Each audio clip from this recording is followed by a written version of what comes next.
Que voit-on sur le thème astral, le ciel de naissance de Nastéo? La première chose, bien sûr, qui attire le regard, c'est ce groupe de planètes ici, dans la maison numéro 1, la maison qui commence par l'ascendant. L'ascendant est au premier degré, à 1 degré du signe du Sagittaire, et pile poil, exactement à cet endroit, à 1 degré également du Sagittaire, se trouve la planète Mars. Donc là, on a vraiment Mars à l'ascendant, hein, on ne peut pas faire plus net. Alors un ascendant Sagittaire, ça a tendance à donner un physique et des réactions et un comportement de type Sagittaire. C'est-à-dire quelqu'un qui a le contact facile avec les autres, quelqu'un qui a un contact direct, franc, chaleureux, parfois limite autoritaire, mais jamais dominateur. C'est pas le genre du Sagittaire. Parfois une franchise qui gagnerait à être un peu modérée, qui gagnerait à être modérée par un peu comment on appelle ça, de diplomatie. Le Sagittaire n'étant pas très diplomate, hein. Il dit ce qu'il pense, souvent sans penser à mal, mais il fait parfois des gaffes, il fait parfois mal, parce que toutes les vérités ne sont pas bonnes à dire. Ou alors si elles sont bonnes à dire, elles ne sont pas bonnes à dire n'importe comment. Le problème ici est que Mars ajoute encore un esprit, on va dire, un esprit de confrontation au réel qui en ajoute encore un peu, hein, sur le Sagittaire. Euh, le Sagittaire n'a pas l'esprit de confrontation, de polémique peut-être, alors surtout avec Mercure ici en Sagittaire, hein, Mercure c'est la communication. Euh, le Sagittaire va vouloir échanger des points de vue de façon franche pour les comprendre. Donc, il préfère que la vérité ne soit pas enrobée parce que si elle est trop enrobée, on finit par plus comprendre de quoi il s'agit. Donc, le Sagittaire aime qu'on lui parle franchement pour comprendre les choses nettement.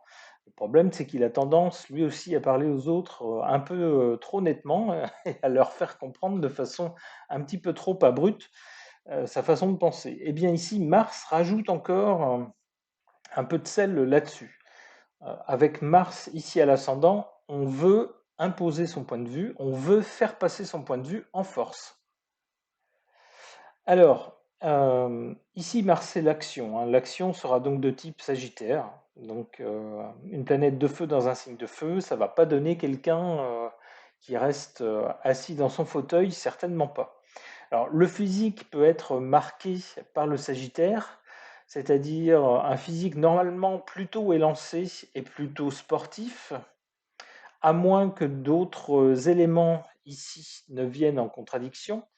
Alors Mars en plus qui physiquement signe le sang, les globules rouges, les muscles, les fièvres, va donner également quelque chose de plutôt musclé ou de plutôt sportif. Ça sera nuancé parce que le signe du Sagittaire, on dit que c'est un signe double d'abord, et on dit qu'une fois arrivé à la maturité, il a un peu tendance à perdre de son bel aspect élancé et plutôt à se tourner vers les bons petits plats. Ce qui peut donner un peu d'embonpoint, comme eh bien, par exemple Churchill, le célèbre homme politique britannique qui était natif de ce signe-là. Alors ici donc, c'est le signe qui se trouve à l'ascendant. Et on a Mars. Donc Mars va plutôt, comme je l'ai dit, chercher à s'imposer, et peut-être de façon un peu trop brutale. Pourquoi? Parce qu'ici, Mars, on voit, est mal relié. Il est relié par un carré à Uranus en Poisson. Uranus agit par coup de courant électrique. Uranus, c'est la planète de l'individualisme. Eh ben, quand je me trouve dans un groupe, je donne un coup de courant électrique pour dire, ben, écoutez, vous êtes bien gentil, mais vous ne décidez pas pour moi. Hein, c'est moi qui décide pour moi-même, je suis mon propre chemin, je crée mes propres règles. C'est le sens d'Uranus. Et ici, on voit qu'Uranus est en carré avec Mars. Donc on va avoir une action qui parfois va se décider sur un coup de tête, sur un coup d'énervement, un coup de nerf, hein. Uranus, c'est aussi les nerfs et les rythmes. Le problème d'Uranus, c'est que souvent, alors, il est bénéfique parce qu'il donne à la personnalité une coloration originale, personnelle. Son problème, c'est qu'il ne respecte pas les rythmes des autres. Il impose ses propres rythmes. Et ici, c'est exactement ce qu'on a avec un carré Mars-Uranus. Donc, je ne saurais trop conseiller à Nastéo de faire attention à ses réactions spontanées, ses actes, à ce qu'ils ne soient pas trop brusques et ce qu'ils ne lèsent personne. Alors, on trouve ailleurs, à l'ascendant, un peu plus loin, hein, donc ils vont marquer, mais de façon moins nette que Mars, on va trouver ici une conjonction Vénus-Mercure. Vénus, c'est tout ce qui touche la chair, on va dire, les sens, et Mercure, c'est le mouvement, mais également le mental. Ici, les deux sont associés en Sagittaire. Avec Vénus, on devrait avoir normalement un physique agréable à regarder. C'est souvent le sens de Vénus. Avec Mercure, on aura un physique plutôt mobile, plutôt nerveux. Alors, on voit que les deux planètes ici sont bien reliées à Jupiter, sont bien reliées également à Neptune. Les deux planètes ici en conjonction ne forment aucun mauvais aspect à une autre planète. Donc c'est plutôt une bonne chose pour cet ascendant ici en Sagittaire, hein, qui bénéficie de ces deux bonnes fées, Vénus, qui donne un physique agréable, enfin qui est censé donner, parce que je ne connais pas Nastéo, donc je ne peux pas juger sur une photo ou quoi que ce soit, ou une apparence que je connais. Et Mercure donne ici aussi, entre autres, probablement un très bon contact avec toutes sortes de gens, et en particulier, puisque le signe du Sagittaire régit entre autres ce qui est à l'étranger et les personnes étrangères, il y a des chances qu'on ait un bon contact ici avec les étrangers.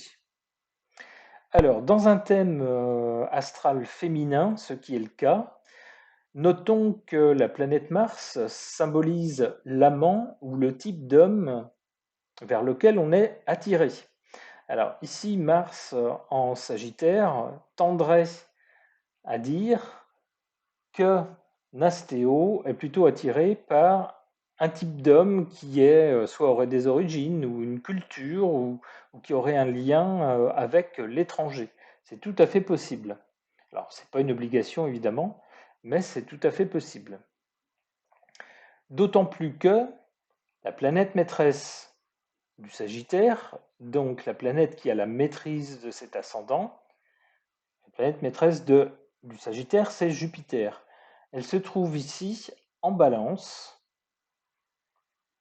et l'une des significations de la Balance, c'est l'autre, hein, la personne avec laquelle on forme un couple. Et on y trouve ici la planète Jupiter qui a la maîtrise de l'ascendant et donc de Mars.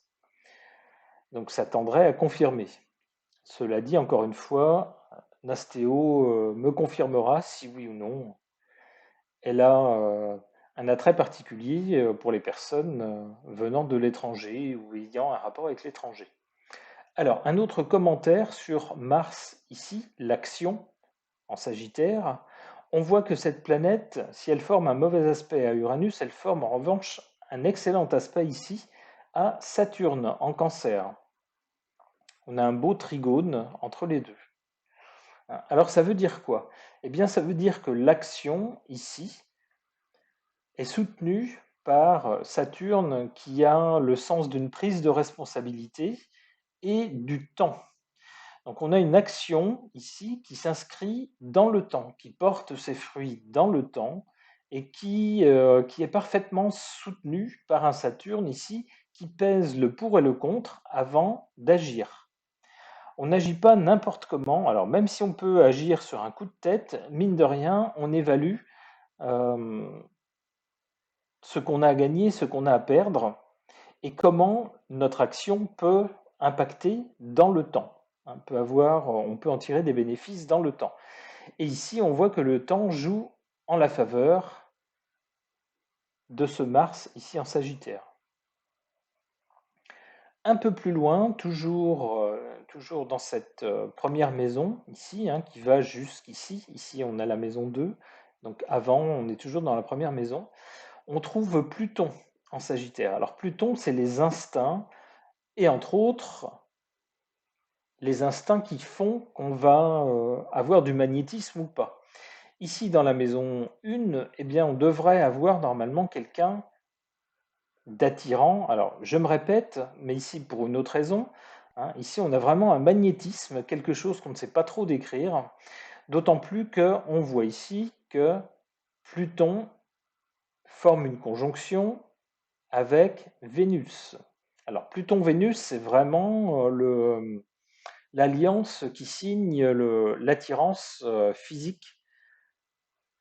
Donc ici, on a vraiment quelqu'un qui est capable de susciter chez les autres des sentiments d'attraction. Et comme c'est dans la maison 1, ben c'est à cause du physique. Alors ça se renforce en plus d'un joli sextile ici entre Vénus et Neptune. Alors Vénus, c'est le beau, le bien, ici, dans la maison 1, la maison du physique, qui forme un joli sextile à Neptune. Alors Neptune, c'est l'indéfinissable, le charme, l'inspiration, ce qui est flou, ce qu'on a du mal à définir. Eh bien ici, ça joue en faveur de cette attraction physique. Alors, encore une fois, je ne connais pas Nastéo, mais autant dire que Nastéo a des tas d'atouts dans sa manche. Alors, au-delà de cet ascendant ici en Sagittaire, qui on voit est très positif, il n'y a qu'un seul aspect négatif ici, avec Uranus. Et alors, Uranus se trouve, pour indication, se trouve dans la maison 3, la maison de l'entourage proche. Alors, ça peut être les frères et sœurs, ça peut être les camarades, etc. Les gens qu'on trouve autour de soi. Donc ici, il y a un aspect conflictuel entre un ascendant qui est très volontaire, qui s'impose avec Mars, et puis dans l'entourage, à un moment donné, des coups de tête. Alors après, on a vu la maison 1, dans la maison 2, on trouve le Soleil ici en Capricorne, au tout début de la maison 2. Alors le Soleil en Capricorne, donc le Soleil c'est la volonté, mais c'est aussi le souffle vital. En Capricorne, eh bien la volonté, le moins qu'on puisse dire, c'est qu'elle va être ferme. On sait ce qu'on veut. En Capricorne, c'est un signe de terre, posé, qui est un signe de durée, qui généralement connaît des soucis au début de sa vie, et plus la personne avance dans sa vie, normalement, mieux ça va, mieux les choses vont bien. C'est un signe qui est plutôt qui a des conditions défavorables au début, et puis qui se fait de ce fait-là du souci, qui est un peu inquiet, un peu angoissé, qui a tendance à s'imaginer les problèmes avant qu'ils n'arrivent, et qui va chercher toute sa vie à essayer de prévenir justement les problèmes avant qu'ils n'arrivent.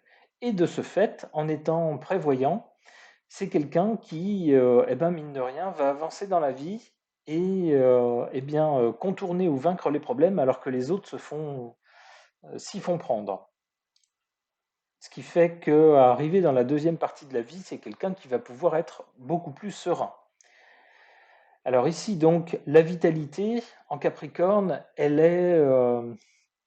en général, elle n'est pas exempte de soucis de santé. Les soucis de santé sont là, mais avec une hygiène de vie adaptée et en étant raisonnable, en faisant ce qu'il faut, en se ménageant, et bien mine de rien, on arrive à durer. Ce sont des gens qui arrivent, sauf indication contraire, qui peuvent vivre, ma foi, assez longtemps. Pourquoi? Parce qu'ils ne font pas les excès que d'autres font, parce qu'ils sont raisonnables, etc. Alors, Du point de vue santé, justement, les soucis du Capricorne, c'est souvent au niveau des os, des dents, donc du squelette et des articulations. C'est souvent ce qui cloche chez le Capricorne, au niveau vitalité. Hein, donc, si on est sensible de ce côté-là, eh ben, ne pas attendre, ne pas penser que les problèmes vont se résoudre tout seuls et ne pas hésiter, bien sûr, à consulter. Alors, ensuite, on a ici, alors, donc la maison 2 va ici jusque dans le Verseau. On trouve ici dans cette maison 2 le Soleil, mais on trouve ici Neptune qui est dans le Verseau. Alors la maison 2, c'est quoi? La maison 2, c'est les dons qu'on a, euh, les choses qu'on a à soi. Donc ça peut être des dons, ça peut être l'argent qu'on gagne et la façon dont on le gère. Eh bien ici avec le Capricorne, autant vous dire que le Capricorne est plutôt quelqu'un de frugal et qui a toujours l'œil sur le compteur. Alors, j'ai pas dit que c'est quelqu'un qui est radin, mais c'est quelqu'un qui ne va pas dépenser n'importe comment, qui va comparer pour savoir s'il fait bien la bonne dépense avant de dépenser. Et c'est quelqu'un qui va réfléchir à deux fois avant de savoir si la dépense qu'il fait est bien raisonnable. Avec le soleil ici, on a normalement la capacité à bien gérer tout ça. Ici, avec Neptune, eh bien, on voit que Neptune ne forme que des bons aspects. Elle forme des bons aspects, on l'a vu à Vénus ici. Elle forme aussi des bons aspects à Jupiter. Jupiter, c'est une planète d'expansion, d'enrichissement. Et ici, donc, la maison 2, c'est la maison, entre autres, dont on gagne et dont on gère l'argent. Eh bien ici, avec Neptune, Neptune, ça peut être l'inspiration, euh, les coups de chance improbables, hein, des choses auxquelles on ne croyait pas et qui arrivent mystérieusement. Hein. Eh bien ici, ça peut arriver, d'autant plus que Neptune est bien relié à Jupiter, hein, je viens de le dire, qui est eh ben, une planète d'expansion, donc généralement de chance. Et il se trouve que Jupiter, ici, se trouve dans la maison 10, la maison, entre autres, de la profession. Donc, je pense qu'on a la capacité à la fois à gagner de l'argent et à bien le gérer.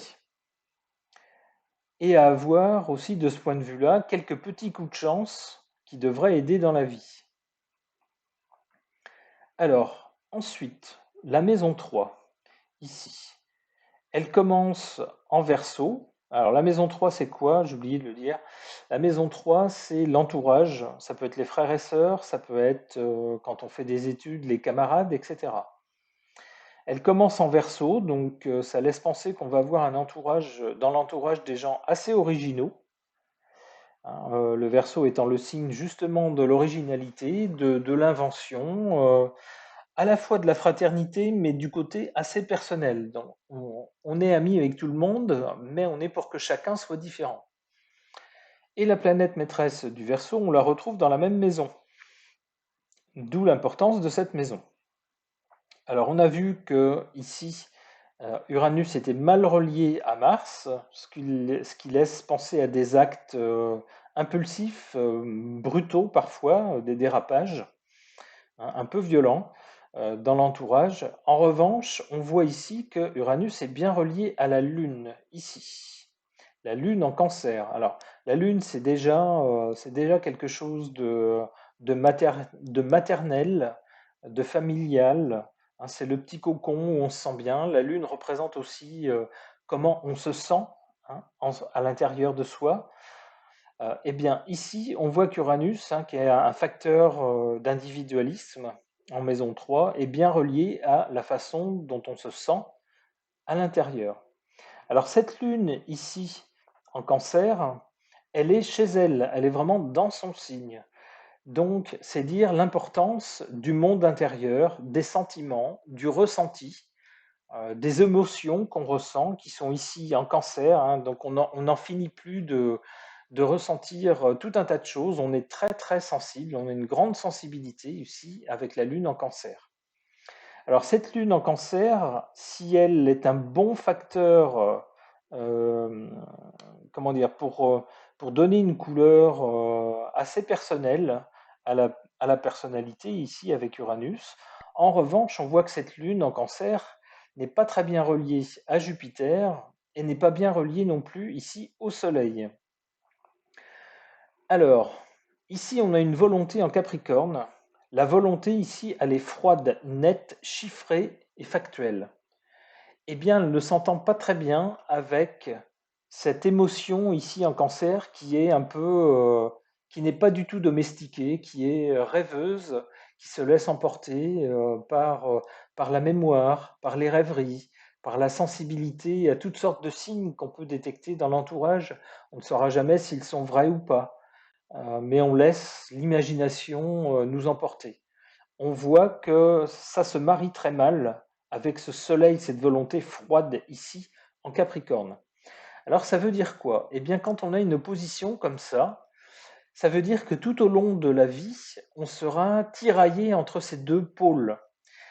Parfois, c'est l'ambition, la volonté qui va prendre le dessus et qui va s'imposer par des faits froids, nets, chiffrés. Et à d'autres moments, c'est l'imagination, la douceur, la sensibilité, la rêverie qui va prendre le dessus. Et on va se laisser aller à quelque chose à des fantasmes, à l'irrationnel, à la rêverie. Alors voilà, il faudra, une fois qu'on a conscience de ça, c'est une sorte de bipolarité, si on veut aller par là. Mais une fois qu'on en a conscience, eh bien, ça aide à maîtriser la chose. Alors la Lune, si elle est bien reliée, on l'a vu, à Uranus, est en revanche mal reliée ici à Jupiter. Ça veut dire quoi? Eh bien, Jupiter, c'est un facteur d'intégration sociale. Ici, Jupiter se trouve dans la maison 10, la maison de la carrière, la maison de l'emploi, par exemple, ou du moins de l'activité. Et on voit que la Lune ici vient parasiter cette intégration sociale, vient parasiter ce- cette expansion de l'activité, ici, qui est pourtant très bien placée. Alors, il faudra apprendre ici à maîtriser ses émotions, son imaginaire, sa sensibilité intérieure, pour qu'elle ne vienne pas de façon irrationnelle parasiter ce beau Jupiter ici en maison 10. Alors la Lune ici en maison 8, ça peut être, alors en plus la maison 8 est une maison occulte entre autres, c'est la maison des transformations, des angoisses, de la mort aussi, mais de la renaissance. Donc c'est vraiment une maison occulte. On peut avoir toutes sortes d'intuitions, toutes sortes de sensibilités à l'occulte qui vont venir parasiter eh bien ici la profession. Donc il faudra se méfier de ça et veiller à ce que l'un n'interfère pas avec l'autre, ou du moins n'interfère pas de façon négative.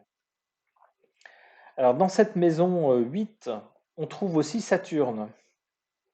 Saturne est le maître du Capricorne, donc le maître de la maison 2, et ici il se trouve en maison 8.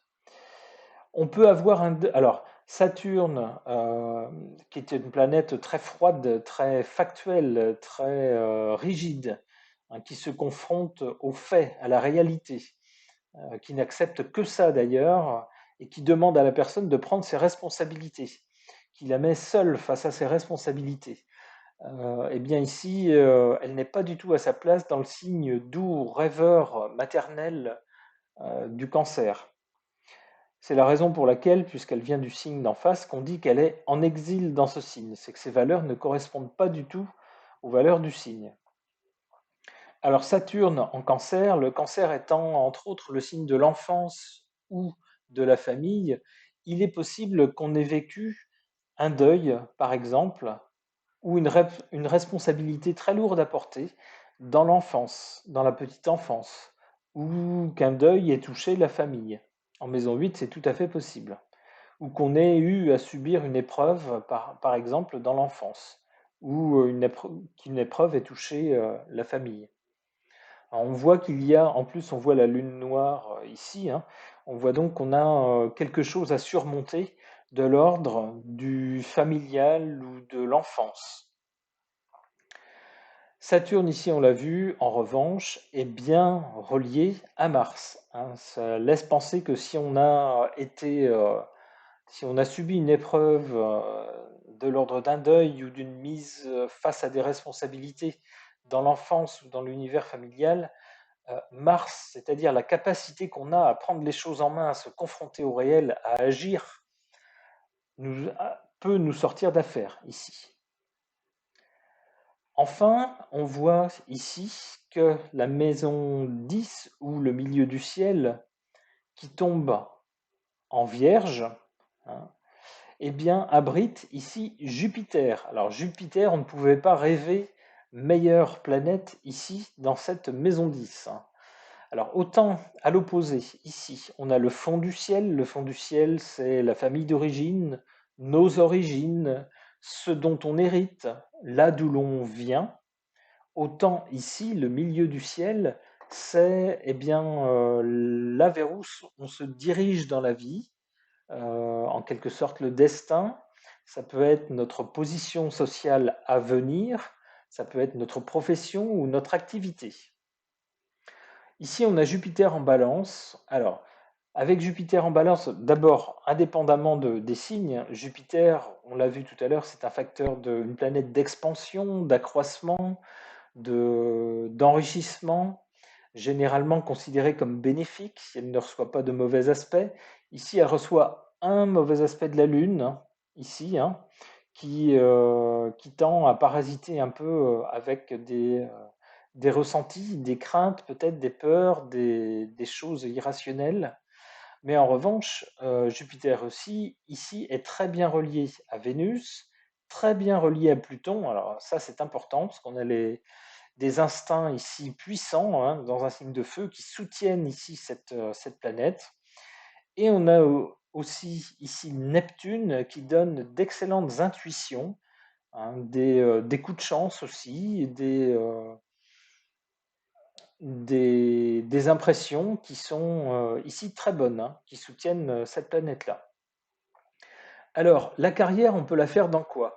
Eh bien, ici, le milieu du ciel tombe en Vierge. Alors, le Vierge est un signe d'analyse, un signe de contrôle. Alors, on peut avoir tous les métiers où justement il faut contrôler, il faut analyser. Alors, ça peut être des signes mathématiques, où sortent, par exemple, de chercheurs diététiques, partout où il faut analyser, disséquer. Ça peut être des signes de contrôle aussi, donc on peut être policier, on peut être douanier par exemple, on peut être... alors la Vierge concerne aussi la santé, on peut être diététicien par exemple, où il faut analyser la nourriture par exemple, hein, et donner la juste mesure. Mais on a plus loin ici, alors donc ça tombe en Vierge ici, mais on a ici le signe de la balance, hein, qui lui héberge Jupiter. Le signe de la balance, alors c'est tout autre chose. Ça peut être un signe de justice, hein, la balance pesant toujours le pour et le contre, essayant d'être juste, surtout avec Jupiter, qui est également un signe de justice, une planète de justice, pardon, hein, dans ce signe-là. Mais la balance, c'est également sensible à l'autre, aux autres. Donc, on peut avoir un métier où on cherche à faire le lien avec les autres. On peut être porte-parole, représentant, etc.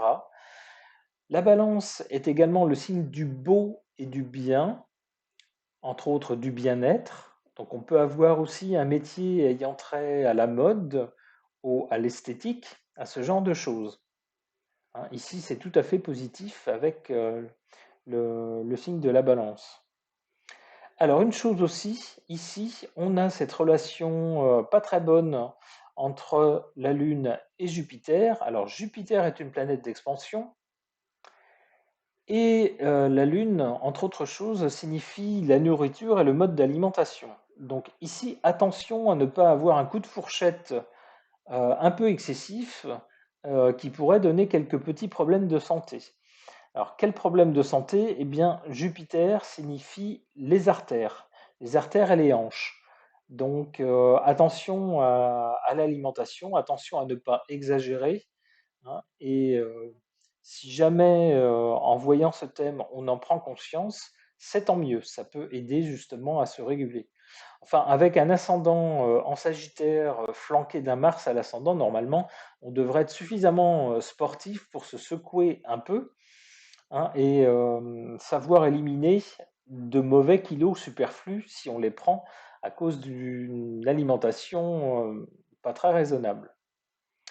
Alors voilà, grosso modo, le tour du thème de Nastéo, en espérant que cette analyse pourra aider à mettre des choses en évidence et qui sait à en tirer parti.